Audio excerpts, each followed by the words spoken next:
আমি অবাক হই, যারা 33 কোটি দেবতায় বিশ্বাসী তারা কিভাবে ঐক্যবদ্ধ হয়ে গিয়েছে আজ রাম রাজ্য প্রতিষ্ঠা করবে বলে।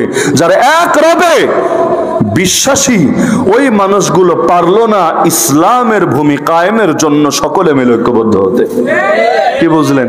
তাহলে 33 কোটি দেবতা মানার পর কি সুন্দর ঐক্য, অথচ তারা আপোষে মারপিট করলে যুক্তিতে ধরতো, কিন্তু না, ওরা ঠিকই মৌলিক কিছু বিষয়ে, আমি বলছি না ওদের মধ্যে ইখতিলাফ নাই, শাখাগত ইখতিলাফ ওদেরও আছে আমাদেরও আছে, দুনিয়ার সবার আছে, এমনকি খ্রিস্টানদের মধ্যেও আছে, নাস্তিকদের মধ্যেও আছে, রাজনৈতিক অরাজনৈতিক সবার মধ্যে আছে, কিন্তু শাখাগত জিনিস কখনোই ঐক্যের কেন্দ্রবিন্দু হয় না। শাখা দিয়ে হবেটা কি? শিকড়ে যদি না থাকে আমাদের ঐক্য তো হবে শিকড় রক্ষার জন্য। কারণ এই জমিনে এখন যে ইস্যুগুলো আমরা ফেস করছি, যেমন আল আকসাকে রক্ষা করতে হবে, এটা কি শুধু হানাফির দায়িত্ব, শুধু শাফিঈর দায়িত্ব, শুধু মাযহাবের দায়িত্ব, আরে শুধু লামাযহাবের দায়িত্ব? আরে না, যে নিজেকে মুসলমান বলে পরিচয় দেবে সে মাযহাবী হোক, লামাযহাবী হোক, সুফি হোক, তবলিগি হোক, আলিয়া হোক, কওমি হোক, বাঙালি হোক, বিদেশি হোক, পৃথিবীর যে প্রান্তের লোক হোক, যারাই এই কালেমায় বিশ্বাসী হবে তাদেরকে আল আকসা রক্ষার জিহাদে শরীক হতে হবেই হবে। যদি কিছু নাও পারে আমার মতো, তবু অন্তত আল্লাহর কাছে মাফ তো চেয়ে নিতে হবে। আল্লাহ, আমার নামটা অন্তত মুনাফিকের খাতায় উঠিও না। আল্লাহ, আমার অপারগতাকে তুমি ক্ষমা করো। আল্লাহ, আমার জন্য জাহান্নামের আযাবকে তুমি মাফ করো। এটা তো অন্তত বলা লাগবে। কিন্তু দায়িত্ব যে কাঁধে আছে, যদি স্বীকার নাই করে তওবার তৌফিকও তো আর কোনোদিন হবে না। তাহলে আমাদের সামনে এখন যে সমস্যাগুলো, এগুলো দলীয় কোনো ইস্যু না। এই যে গতকাল আপনারা পত্রিকায় দেখার কথা, কি সুন্দর গর্বের সাথে রিপোর্ট করলো, শরীফ থেকে শরীফার গল্প বাদ যাচ্ছে না। সে জানুয়ারি থেকে গতকাল ছিল 23 এপ্রিল, তাহলে এই দীর্ঘ 4 মাসের আন্দোলনের ফসল। সংবাদ নামে একটা পেপার আছে না, ওখানে রিপোর্ট করেছে যে শরীফ থেকে শরীফার গল্প বাদ যাচ্ছে না। কিসের জন্য? অনেকগুলো কারণ দিয়েছে। এর মধ্যে একটা কারণ হলো যে শরীফ থেকে শরীফার গল্পে কোনো সমস্যা আছে কিনা এটা চিহ্নিত করার জন্য তারা একটা কমিটি গঠন করেছিল। ওই কমিটির মধ্যে আমাদের মতো লেবাস পরা হুজুরও ছিল। কে ছিল আমি নাম সহ বলতে পারি, বলার দরকার নেই। তো এখন এই রকম লোক যারা ছিল সবাই মিলে তারা বলেছে যে এই গল্প পাল্টানো লাগবে না, কয়েকটা শব্দ এদিক সেদিক করে দিলেই চলবে। লাউরে বানায় দিবে কদু, বিফরে বানায় দিবে গরুর গোশত, রাইসরে বানায় দিবে ভাত, ব্যাস হয়ে গেল, কেচ্ছা খতম, গল্প বাদ যাচ্ছে না। 2 নাম্বার এবং মৌলিক কারণ বলেছে, পত্রিকায় নাম দেয় না যে কোন কোন কর্মকর্তা, মন্ত্রণালয়ের কোন কোন ব্যক্তি এটা ঘোষণা দিয়েছে, নাম প্রকাশ না করে তারা রিপোর্টটা করেছে যে এটার উপরে আপত্তি তো দেখি শুধু হেফাজতি হুজুররা তুলেছে, অথচ এটা কওমি মাদ্রাসায় ঢোকানো হয় নাই, আলিয়া মাদ্রাসায় ঢোকানো হয়েছে। আলিয়া মাদ্রাসা সিলেবাস আলাদা, কওমি মাদ্রাসা সিলেবাস আলাদা। তো যার বিয়া তার খবর নাই, পাড়াপড়শির ঘুম নাই, তারা লিখেছে আলিয়ার হুজুররা এই গল্পের মধ্যে কোনো সমস্যা খুঁজে পাচ্ছে না। সন্দেহ থাকলে আপনারা পত্রিকা ঘেটে দেখেন যে হুবহু এই বাক্য আছে কিনা, যে আলিয়া মাদ্রাসার শিক্ষকরা এর মধ্যে কোনো সমস্যা খুঁজে পাচ্ছে না। তা আপত্তি যার সমস্যা সে তো করছে না, আপত্তি করছে 3rd পারসন সিঙ্গুলার নাম্বার এই হেফাজতি হুজুররা। আর হেফাজতি হুজুর মানে তো কওমি হুজুর, কওমির সিলেবাসে তো এটা নাই, সুতরাং এটা বাদ যাবে না।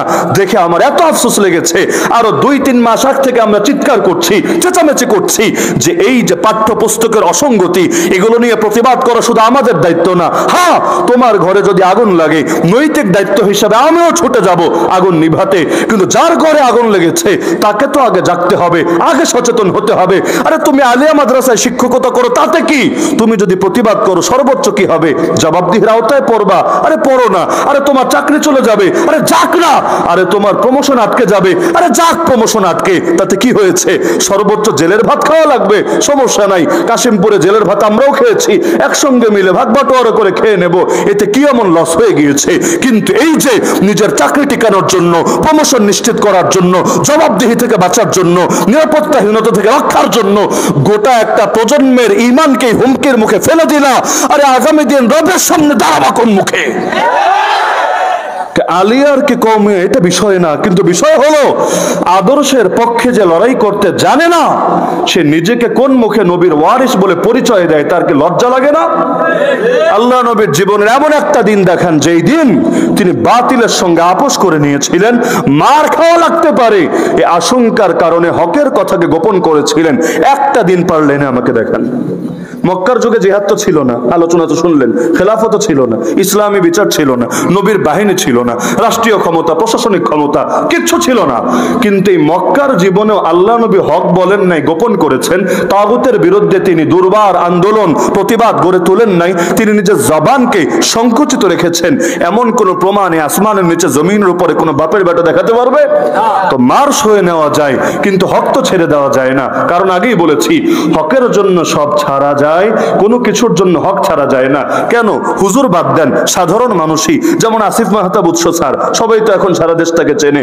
এই যে স্যাক্রিফাইসটা তাকে করতে হলো আদর্শের জন্যই, শরীফার গল্পের জন্যই আল্লাহর বান্দা চাকরি হারিয়েছে। আপনি বলেন, 1000 বছর চাকরি করে যা পেত এর চাইতে বেশি কিছু ইতিমধ্যে পেয়েছে কিনা? এই যে মানুষের দিলের ভালোবাসা, এই যে লক্ষ কোটি মানুষের দিল নিঃসৃত দোয়া, এর চাইতে দামি অর্জন একজন শিক্ষকের জীবনে কি হতে পারে? তাহলে চাকরি হারালে কি রে ভাই? এই যে আমাদের হুজুররা জেল খেটে এসেছে, লসটা কোথায় হয়েছে আমাকে বলেন। আমরা যখন একসাথে 1300 জন গ্রেফতার হলাম, সে 2021 সালের কথা, বাংলাদেশে বেদাতিরা উল্লাস করেছে, উল্লাস যে নবীর দুশমনদের একটা উচিত শিক্ষা হয়েছে। আল্লাহ নবীর শানে এরা বেয়াদবি করে, আহলে বাইতের শানে গুস্তাখি করে, সুতরাং এদের শিক্ষার দরকার ছিল। এবং কেউ কেউ বলেছে তাদের পীরের বদদোয়া লেগেছে। অদ্ভুত ব্যাপার। তো আমার তখন দুইটা প্রশ্ন মাথায় কিলবিল করতো। বের হওয়ার পর প্রথম দিকের বয়ানে আমি প্রশ্ন ছুড়ে দিয়েছি তাদের উদ্দেশ্যে, আজ প্রায় 2 বছর হতে চললো, এখনো জবাব পাই নাই। আমি বলেছিলাম দুটো প্রশ্ন। 1 নম্বর, এই পীর আবার কেমন পীর, মানে ভণ্ডদের পীর আর কি, যে এই পীর আবার কেমন পীর যে খালি বদদোয়া করে জেলে ঢুকাতেই পারে, কিন্তু যারা জেলে ঢুকায় সেই জালেমদের কোনো ক্ষতি করতে পারে না। মানে যেই পীরের বদদোয়া খালি এক লাইনে চলে, আর এক লাইনে চলে না, খালি নিরীহ অসহায় হুজুরদেরকে বদদোয়া দিয়ে দিয়ে জেলের ভাত খাওয়াতে পারে, কিন্তু যারা সবকিছুকে মগের মূল্যক বানিয়ে রাখে ওদের একটা চুলো বাঁকা করতে পারে না। তো এইরকম পীরদের বদদোয়া নিয়ে তো নতুন করে পিএইচডি করা উচিত। দ্বিতীয় আমার পয়েন্ট ছিল, বুঝলাম জেলে যাওয়াটা বদদোয়া ছিল, নবীর শান আহলে বাইতের শানে গোস্তাখির পরিণতি ছিল, নাউযুবিল্লাহ, মানলাম তর্কের খাতিরে। কিন্তু যারাই জেল থেকে বের হলো, যেই পরিমাণ জনপ্রিয় হয়ে জেলে ঢুকেছিল, এর চাইতে 1000 গুণ, লক্ষ গুণ, কোটি গুণ বেশি জনপ্রিয় হয়ে জাতির মাঝে ফিরে আসলো। আরে ইউসুফ নবীকে দেখেন না, ধরে ফেলে দিল কুয়ার মধ্যে, পরবর্তীতে তাকে কুয়া থেকে উঠিয়ে বিক্রি করে দিল বাজারে, সেখান থেকে গেল বাদশার গোলাম হয়ে, স্বাধীন মানুষ, নবীর পুত্র, তাকে এখন গোলামের জীবন যাপন করতে হলো। অবশেষে কুপ্রস্তাব দেওয়া হলো, রাজি হলেন না। তো যেই পাপ করলেন না, ওই পাপের অপবাদ কাঁধে নিয়ে জেলে গেলেন। এরপর সেই জেল থেকে বের হয়ে 1 লাখ অর্থমন্ত্রী হয়ে গেলেন। আপনি এবার হিসাব মিলান, দুনিয়ার লোকে দেখছে যে ইউসুফকে ধরে কুয়ার মধ্যে ফেলে দেওয়া হচ্ছে, মনে হয় জানেই বাচ্চাটা মরে যাবে, কিন্তু বাস্তবে তারা কুয়ায় ফেলছে না, তারা তাকে ধরে মিশরের প্রেসিডেন্ট বানিয়ে দিচ্ছে। বলবেন কিভাবে? না হলে তার বাড়ি ফিলিস্তিনের কেনান। কোথায় ফিলিস্তিন, কোথায় হলো মিশর? আরে ফিলিস্তিনের কেনানে তিনি যদি স্বাভাবিকভাবে বড় হন, কি হবেন? একজন মেম্বার, একজন চেয়ারম্যান, একজন এমপি, একজন মেয়র, আরে কতটুকুই হবেন? সর্বোচ্চ ফিলিস্তিনের রাজা, এটাই তো স্বাভাবিক কথা। নাহলে ফিলিস্তিন কই, মিশর কই? মিশরে তার আত্মীয় নাই, মিশরে তার বাপদাদা নাই, মিশরে তার ঘর বাড়ি নাই, কিছুই তো নাই। কিন্তু আল্লাহর বান্দার জন্য আল্লাহ কপালে লিখে রেখেছেন তিনি মিশরের বাদশা হবেন। তো যদি তাকে ধরে কুয়ায় না ফেলতো, তিনি মিশরের বাদশা কিভাবে হতেন? وجعلناهم أئمة يهدون بأمرنا لما صبروا وكانوا بآياتنا يوقنون।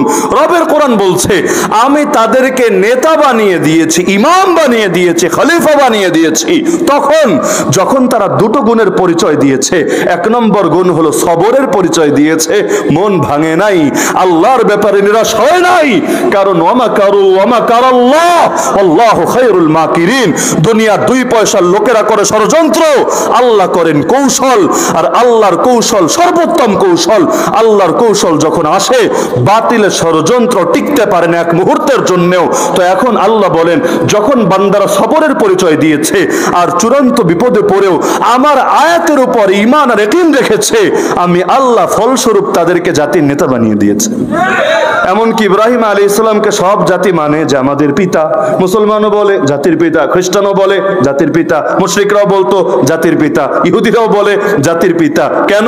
আল্লাহ কোরআনে বলছেন যে ইব্রাহিমকে আমি কিছু বিষয় দিয়ে পরীক্ষা করেছি। ওয়াইদ ইবতালা ইব্রাহিম রাব্বুহু বিকালিমাতিন ফাআতাম্মাহুন। সবগুলো পরীক্ষায় তিনি চূড়ান্তভাবে পাশ করেছেন। ফলাফল আল্লাহ বলেন, ক্বালা ইন্নী জাইলুকা লিন-নাসি ইমামা। পরীক্ষায় যেহেতু পাশ করেছো, সুতরাং ইব্রাহিম ইব্রাহিম, আমি তোমাকে সমগ্র বিশ্বের মানুষের ইমাম মানে নেতা বানিয়ে দেব। তো মায়ের খাওয়া ছাড়া নেতা হওয়া যায়? জেলে যাওয়া ছাড়া নেতা হওয়া যায়? সবর করা ছাড়া নেতা হওয়া যায়? আমাদের নবী 3 বছরের অধিক সময় জেল খাটেন নাই, তাও আধুনিক জেলের মতো জেল না, আমাদের জেলে তো ক্যান্টিনও আছে। আর আল্লাহ নবীর জেলে তো খাবারও দেয় নাই, গাছের পাতা খেতে খেতে মাড়িগুলো ছুলে গিয়েছে, এমনকি সাহাবীদের মল ছাগলের মলের মতো হয়ে গিয়েছে। কষ্ট তো করেছেন, কষ্টের ফলও তো পেয়েছেন। বীজ লাগালেন মক্কায়, গাছ উঠলো মদিনায়। যেই মদিনায় নবী ইতিপূর্বে কোনোদিন দাওয়াত নিয়েও ডাইরেক্ট যান নাই, আরে জিহাদ পরে, নবী ইতিপূর্বে মক্কায় দাওয়াতি মিশন নিয়েও নিজে যান নাই, কিন্তু যখন গেলেন ডাইরেক্ট আল্লাহ তাকে মুমিনদের নেতা, শুধু মুমিন না, মদিনায় যে ইহুদিরা ছিল, যত গোত্র ছিল, আল্লাহ সকলের নেতা আর ইসলামের প্রথম রাষ্ট্র বানিয়ে দিলেন। তাহলে কোরবানি ছাড়া হয় নাকি কিছু? মিটা দো আপনি হস্তি কো अगर कुछ मर्तबा चाहो के दाना खाक में मिलकर गुलो गुलजार होता है। এজন্যই প্রসিদ্ধ কবিতা আছে, ইসলাম জিন্দা होता है हर কারবালা के बाद।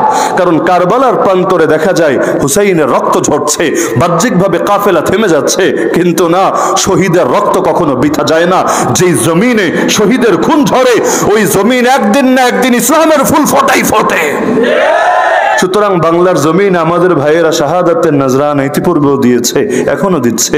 আল্লাহ আমার মতো পাপীকে এখনো কবুল করে নাই, কিন্তু সৌভাগ্যবানদেরকে আল্লাহ তাআলা শহীদ হওয়ার মর্যাদা ঠিকই দান করেছে। ভাববা না হিন্দুত্ববাদীরা, ভাববা না নাস্তিক্যবাদীরা, ভাববা না সেকুলার অপশক্তিরা, ভাববা না তাগুত আর বাতিলরা, এই শাহাদাতের রক্তগুলো এমনি বৃথা যাবে। আরে এই মাটিতে শহীদের রক্ত যখন পড়েছে, আল্লাহ সাক্ষী, অতীতের মতো এই মাটিতেও অতি শীঘ্রই ইসলাম জিন্দা হবেই হবে। কেউ পারবে না ইসলামের বিজয় ঠেকিয়ে রাখতে।